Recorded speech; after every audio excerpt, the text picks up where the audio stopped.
అందరికీ నమస్కారాలు. విజయవాడలో వంశీని కలవనాటికి జైల్లో కేసులు పెట్టారని టీడీపీ అది ఆరోపణలు దానికి విధానంగా పోయి ఆయనకు భరోసా ఇచ్చి వాళ్ళ కార్యకర్తలకి మంచిదే, బాగానే ఉంది. జగన్మోహన్ రెడ్డి మంచిదే, దానికి కాదంట్లో వాళ్ళ కార్యకర్తలు వాళ్ళ పార్టీ బలపరిచేదానికి ఏదో చేసుకోవచ్చు, వాళ్ళకు ధైర్యము మనోధైర్యం.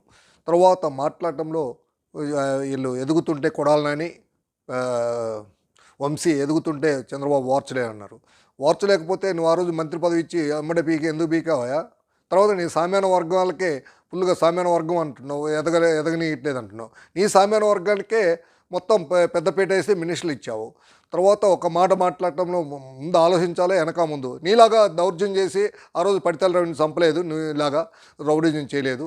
తర్వాత విధానం మార్చుకో, పద్ధతి కాదు. జగన్మోహన్ రెడ్డి 11 మంది ఎమ్మెల్యేలు, నీకు 4 ఎంపీలు ఇచ్చారు, అదైనా గౌరవం ఉంటుంది. ఇంకా నువ్వు పెద్ద మనిషిగా, ఒక ముఖ్యమంత్రిగా, మాజీ ముఖ్యమంత్రిగా, ఓ రాజశేఖర రెడ్డి తండ్రిని చూసే నీకు గౌరవంగా ఓట్లు